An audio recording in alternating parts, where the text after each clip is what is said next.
Welcome back to Sunrise as we continue this Hope Day Wednesday. Now, June is Migraine Awareness Month. Now, a migraine can cause severe throbbing pain or a pulsing sensation, usually on just one side of the head. It's often accompanied by nausea, vomiting, and extreme sensitivity to light and sound. Migraine attacks can cause significant pain for hours to days and can be so severe that the pain is disabling.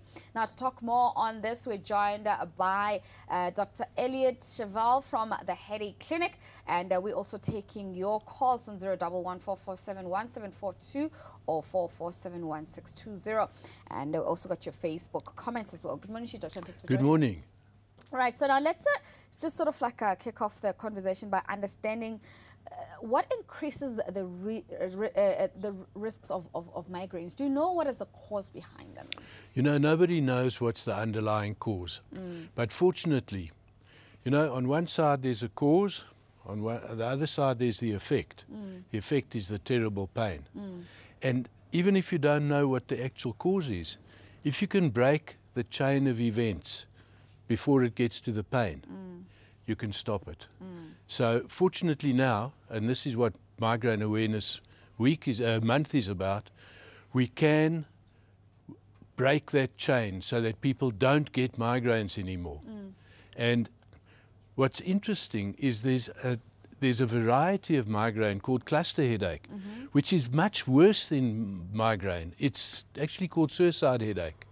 And we have now developed techniques where we can even permanently get rid of cluster headache. And people are coming from all over the world to have this treatment.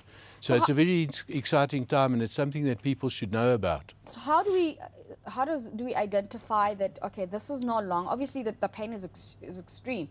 This is no longer just a regular headache. Now it's, you know, on the level of a migraine headache or a cluster headache.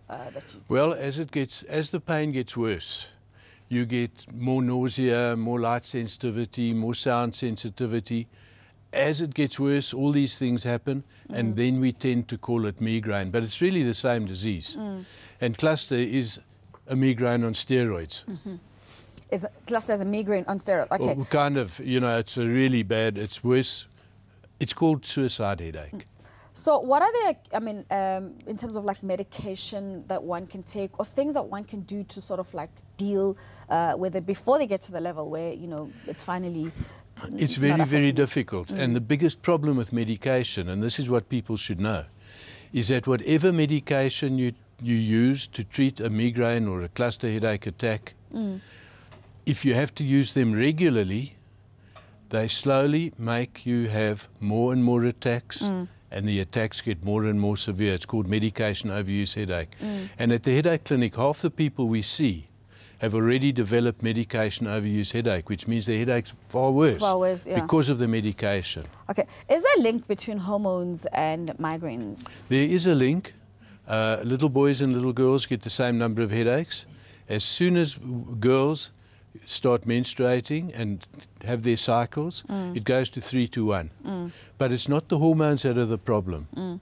It's the hormones are a trigger for some underlying problem.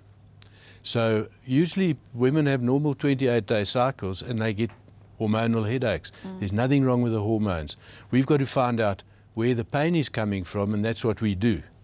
We can find out with the special techniques that we've developed where the pain is coming from. If you treat that painful structure, then the hormones don't cause headaches anymore.